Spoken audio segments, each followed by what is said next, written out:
दृष्टि ज्ञान विज्ञानी, नई दृष्टि मोक्ष प्रदानी, नई राह क्रम मार्गी, नई राह हो दादाई।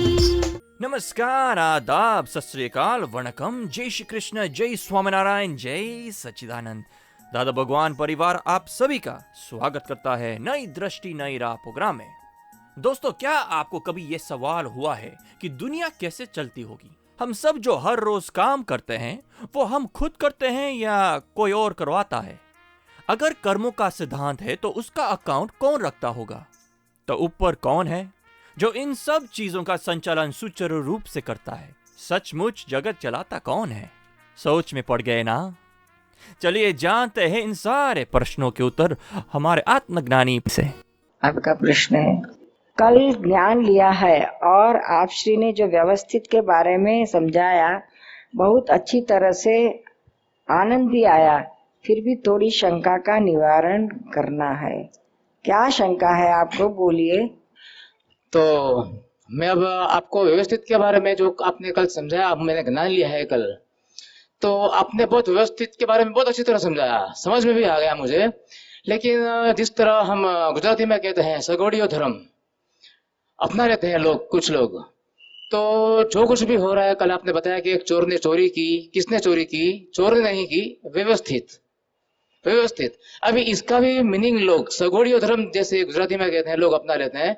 जैसे यहाँ पर महात्मा बैठे विनय भाई, मैं उनको मारूंगा और उनसे यही कहूंगा ये तो व्यवस्थित था, बराबर है। और वो शुद्धात्मा है, वो मन पे नहीं लेंगे और मैं हमेशा मारते रहूंगा, उनको मारते रहूंगा या किसी प्रकार तकलीफ देते रहूंगा और मैं समझूंगा ये व्यवस्थित में ही है। आप समझ लो ये व्यवस्थित है, व्यवस्थित ही है। तो ये गलत मीनिंग हो गया, तो विनय भाई कब तक सहन करते रहेंगे? वही गलत नहीं है, आप उसको मारोगे तो भी व्यवस्थित है, और जब आपको चाटा पड़ेगा तब भी व्यवस्थित रहना चाहिए।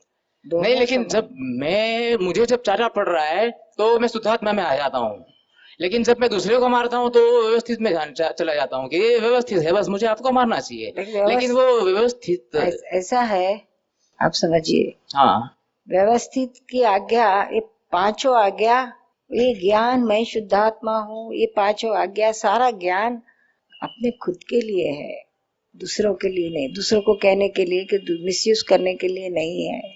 अगर आप किसी को चाटा मारते हो और कहते हो कि व्यवस्थित ने मारा, मैंने नहीं, तो वैसे आपको भी चाटा गिरा तो आप भी उस समय यही ज्ञान रहना चाहिए कि व्यवस्थित ने मारा, इसने नहीं मारा, तो चलो कोई हर्ज नहीं है। अभी जो अपने तो मिसयूज नहीं होगा, हर समय ये रहना चाहिए। तो जो परसों और साथ में आपने ये भी बताया था कि सामने वाले को, अगर आपके कोई भी कुछ भी करने से सामने वाले को दुख हुआ तो आपको प्रतिक्रमण करना चाहिए, माफी भी मांगना चाहिए। ऐसा नहीं कि चलो हम बराबर किया करके छूट जाओ, उसको चाटना लगा, प्रेम से मारो, हंसते हंसते मारो, उनको कुछ नहीं हुआ तो कोई हर्ज नहीं, लेकिन उनको दुख हुआ तो प्रतिक्रमण करना चाहिए। हुआ व्यवस्थित, वो सिद्धांतिक बात है, उसमें तो कोई फर्क नहीं होता है, लेकिन उसके पीछे आपके राग द्वेष है, कषाय है, सामने वाले को दुख होता है, तो आपको प्रतिक्रमण, माफी मांगना चाहिए। सॉरी कहो, माफी मांगो और उसमें से बाहर निकल जाओ। तुमने व्यवस्थित परिणाम है, कॉज नहीं है। होने के बाद बोलो, पहले से नहीं बोल सकते हैं। आप सुन रहे हैं नई दृष्टि नई राह। दोस्तों, आज हम बात कर रहे हैं दुनिया चलाने वाली व्यवस्थित शक्ति की। तो दोस्तों, कर्मों के सिद्धांत के अनुसार हर एक कर्म हमारे पिछले जन्म का रिजल्ट है। तो फिर हमारे इस जन्म के भाव का कोई महत्व है? क्या वह भाव व्यवस्थित शक्ति से जुड़ा है? चलिए जानते हैं हमारे अगले सेगमेंट में। आंचड़ा पाड़ा कहते, मुझे अपनी जिंदगी में खुद कुछ करना है, अपने पैरों पर खड़ा होना है, पर मेरे परिवार में लड़कियों को कोई आजादी नहीं देता है। सिर्फ मेरे परिवार में ऐसा है, शादी ही सब कुछ है। उन्होंने मेरी शादी करने के लिए लड़का खोजना शुरू कर दिया है, पर मुझे दुनिया में सिर्फ एक ही लड़का अच्छा लगता है। वह बहुत अच्छा है, अच्छा कमाता भी है, मेरे ही जात का है।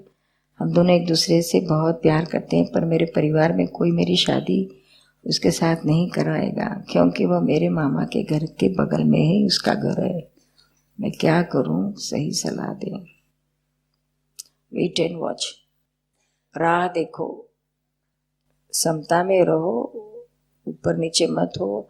आपका सच्चा प्रेम रहा तो ज़रूर एक दूसरे से शादी होगी, और ये शादी होना यह पिछले जन्म का एक दूसरे का हिसाब रहेगा, ऋणानुबंध रहेगा, तभी होगा।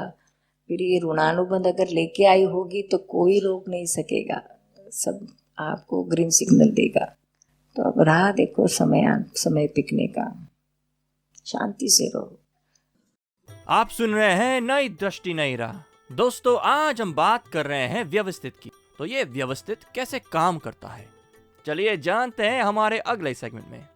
मूलवंत भाई, जो होने वाला है वह होकर ही रहता है, जो नहीं होने वाला है वह नहीं होएगा। तो फिर हम जब बीमार होते हैं तो डॉक्टर के पास क्यों जाते हैं?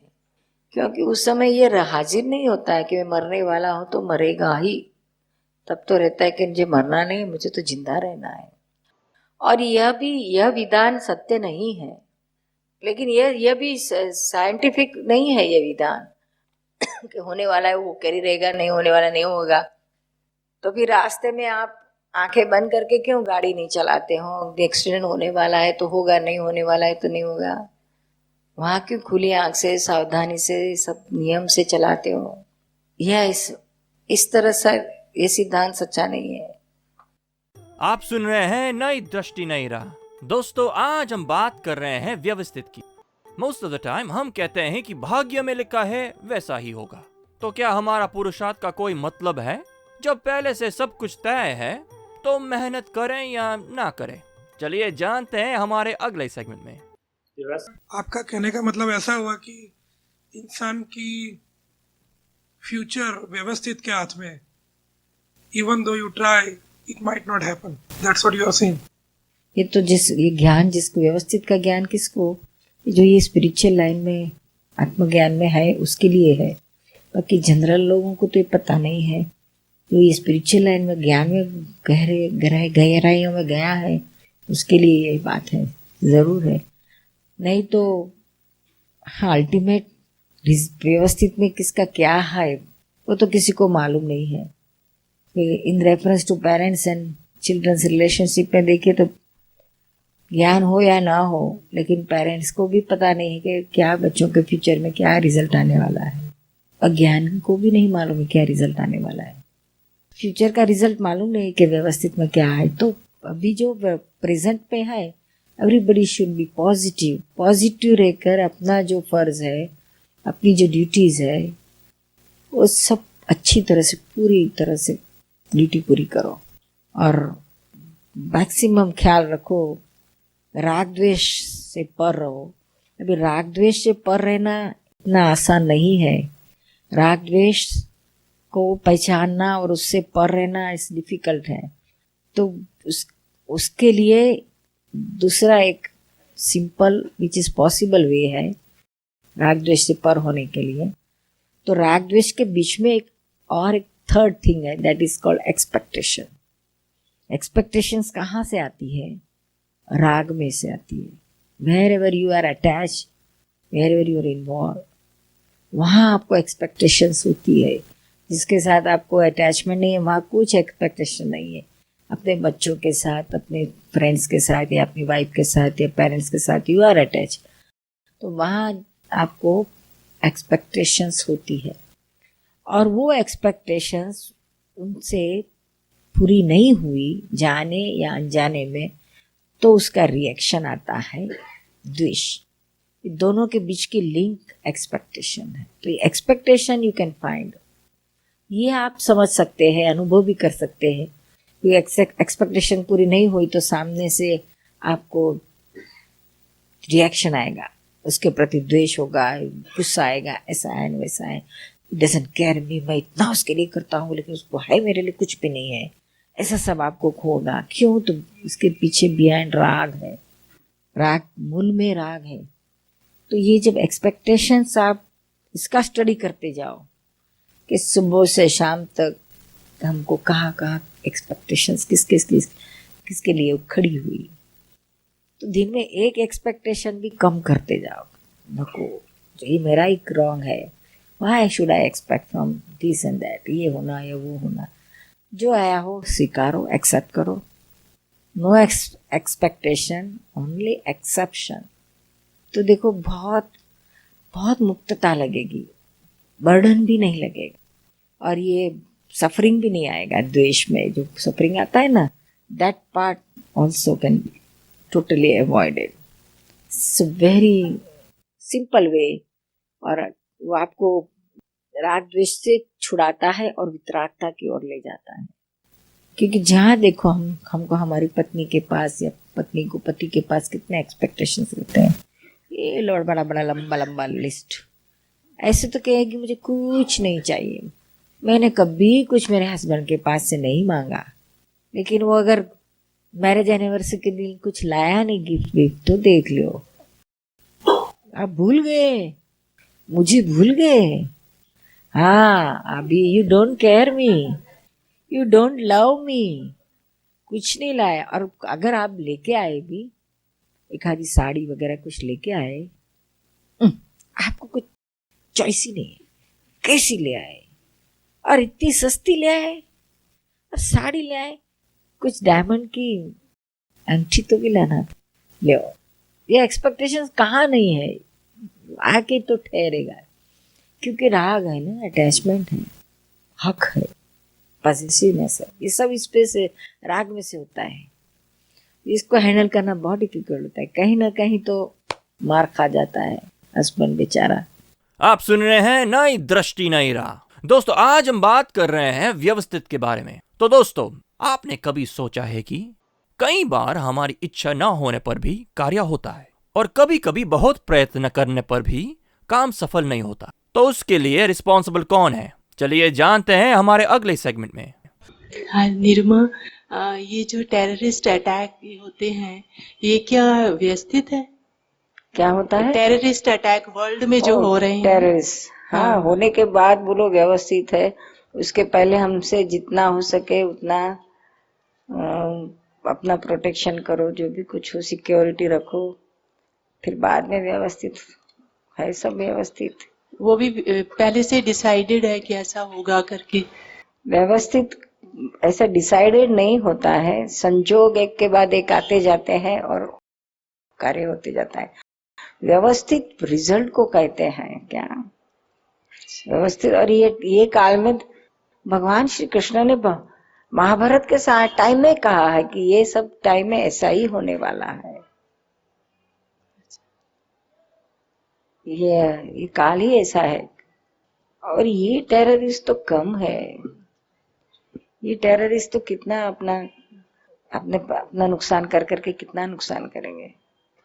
ये अपने वाले का कम है टेररिस्ट, कि कम को वर्ड है, अपने वालों के बात है। ये टाइम में यही सब होने वाला है।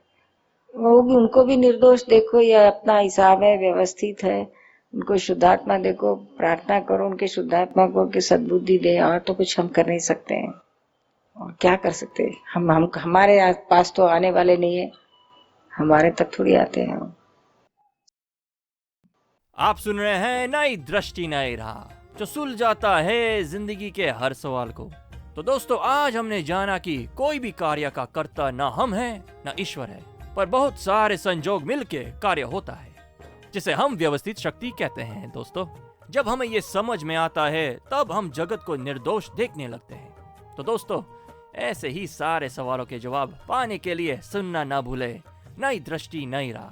अधिक जानकारी के लिए लॉग ऑन करें hindi.dadabhagwan.org या फिर ईमेल करें dadaonradio@us.dadabhagwan.org या फिर फोन लगाइए 1877-505-3232 एक्सटेंशन 23, या फिर दादा भगवान फाउंडेशन यूट्यूब चैनल को सब्सक्राइब करें।